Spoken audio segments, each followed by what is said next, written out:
सोचो तुम्हारे सामने एक ऐसा आदमी है जो यूनिवर्स को कंट्रोल करना चाहता है, लेकिन इसलिए नहीं क्योंकि उसे पावर चाहिए, बल्कि इसलिए क्योंकि उसे लगता है कि ये दुनिया सही से नहीं चल रही और उसके हिसाब से जिन लोगों के पास डिसीजन लेने की रिस्पॉन्सिबिलिटी है वो खुद इतने काबिल नहीं है कि इस यूनिवर्स को सही से चला सके। अब अगर तुम उस आदमी से पूछो कि भैया तू का सब कुछ कंट्रोल करे का जरूरत, तो उसका जवाब होगा कि मैं ही इकलौता हूँ जो ये सब सही कर सकता है। इसी वजह से डॉक्टर डूम की डिक्टेटरशिप का रीजन ये नहीं है कि उसको पावर चाहिए, वो थ्रोन पर बैठकर ये नहीं सोच रहा होता कि अब सब मेरे गुलाम हैं। उसका मानना है कि अगर जो लोग सिस्टम चला रहे हैं वो उसे ठीक से संभाल नहीं पा रहे तो उन्हें हटाकर खुद कंट्रोल लेना ज्यादा सही है। लेकिन यहाँ दिक्कत ये है कि उसको पहले से ही लगता है कि यूनिवर्स में उससे ज्यादा कैपेबल कोई है ही नहीं, और ये बात उसके लिए प्रूव करना भी जरूरी है। इसी वजह से उसके डिसीजन में इंटेलिजेंस के साथ उसका ईगो भी बार बार दिख जाता है। लौंडा स्मार्ट है, इसमें कोई शक नहीं है, लेकिन साथ ही उसको ये भी लगता है कि वो बाकी सबसे बेहतर है। और जब कोई उसे चैलेंज करता है, स्पेशली कोई ऐसा जिसे वो अपने लेवल का मानता है,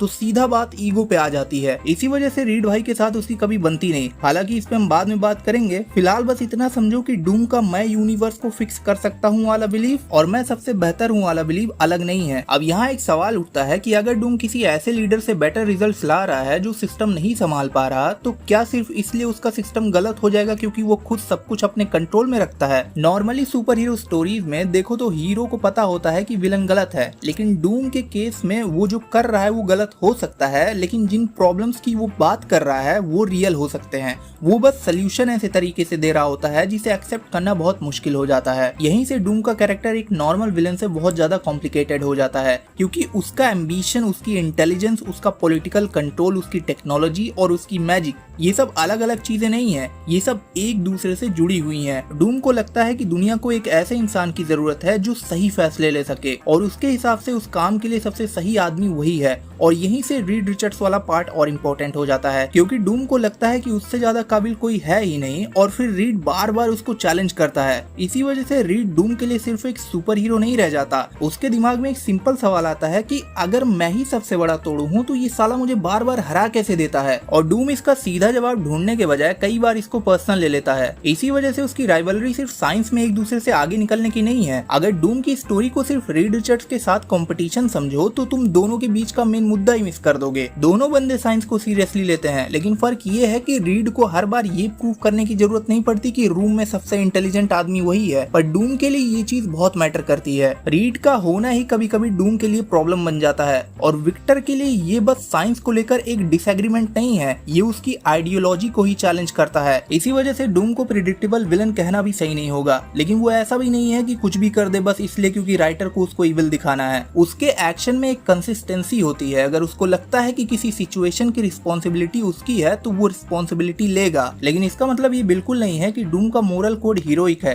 ये डिफरेंस समझना बहुत जरूरी है। डूम के पास रूल्स हैं, लेकिन प्रॉब्लम ये है कि वो रूल्स उसके खुद के हैं। उसका लॉजिक ये नहीं है कि जो चीज सबके लिए सही होगी वही सही है। उसका लॉजिक ये है कि अगर मुझे लगता है कि मेरे डिसीजन यूनिवर्स के लिए बेटर होंगे तो मुझे वही करना चाहिए, चाहे बाकी लोग उसे कितना भी गलत या जबरदस्ती वाला क्यों ना समझे। यही रीजन है कि डूम को प्रोटैगोनिस्ट बनाना भी पॉसिबल है बिना उसको जेनरिक हीरो बनाए। तुम उसको हीरो वाले साइड में रख सकते हो, लेकिन उसका ईगो, पावर को लेकर ऑब्सेशन और अपने डिसीजन पर पूरा भरोसा, ये सब वैसे ही रहने दो। ऑडियंस को फिर भी पता रहेगा कि ये डूम ही है। उसको अचानक से अच्छा इंसान बनाने की जरूरत नहीं है। बस तुम इतना कर दो कि किसी पर्टिकुलर स्टोरी में उसके गोल्स हीरोज के गोल्स के साथ मैच करवा दो। और जब किसी कैरेक्टर की इतनी सारी चीजें एक ही सेंट्रल बिलीफ से जुड़ी होती हैं, तब उसकी जगह कोई भी रैंडम विलन नहीं आ सकता। डूम की इंटेलिजेंस उसके ईगो को बढ़ाती है। उसका ईगो रीड के साथ उसकी राइवलरी को बढ़ाता है। उसकी एबिलिटीज उसकी डिक्टेटरशिप को सही साबित करने का रीजन देती है। साइंस और मैजिक का नॉलेज उसको और कैपेबल बनाता है। तो अब अगर इन चीजों को साइड में रखकर सिर्फ एक सिंपल टेस्ट करो तो डॉक्टर डूम की राइटिंग की एक्चुअल स्ट्रेंथ समझ आती है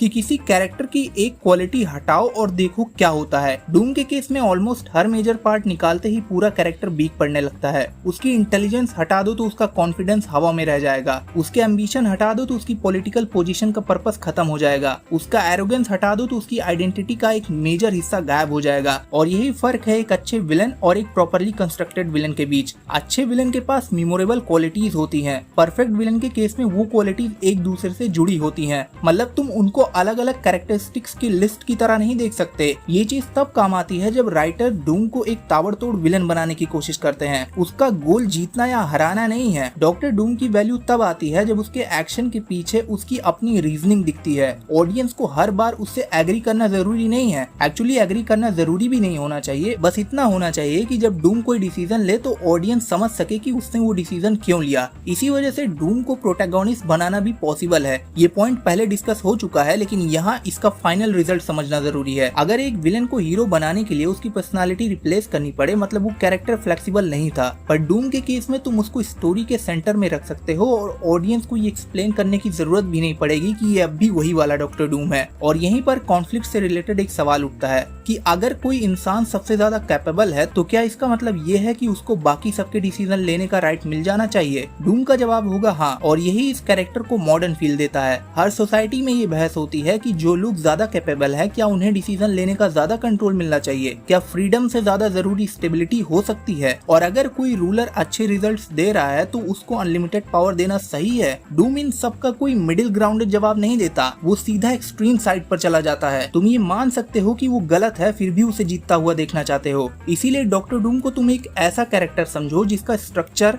एम्बिशन, इंटेलिजेंस, अथॉरिटी, मोरालिटी और पर्सनल प्राइड सब एक दूसरे को लगातार आगे पुश कर रहे होते हैं। और इसीलिए टाइटल में परफेक्ट वर्ड का यूज एक्चुअली सेंस बनाता है। परफेक्ट का मतलब ये नहीं कि डॉक्टर डूम में कोई कमी नहीं है, उल्टा उसका कैरेक्टर कमियों के साथ प्रॉपरली कंस्ट्रक्टेड है। उसकी स्ट्रेंथ उसकी प्रॉब्लम क्रिएट करती है और उसकी प्रॉब्लम्स ही उसको प्रेडिक्टेबल सुपर हीरो विलन बनाने से बचाती है। उसकी स्टोरी का बेसिक क्वेश्चन सिर्फ ये रहता है कि पावर किसके पास होनी चाहिए, कॉम्पिटेंसी और अथॉरिटी का रिलेशन क्या है, क्या अच्छे रिजल्ट्स गलत मेथड को जस्टिफाई कर सकते हैं? डूम इन सब का जवाब अपने हिसाब से देता है और ऑडियंस को उससे एग्री करना है या नहीं वो उनकी चॉइस है। लेकिन एक ग्रेट विलेन का काम यही होता है कि वो हीरोज के सामने ऐसे आइडियाज रखे जिन्हें वो चाहकर भी इग्नोर न कर सके।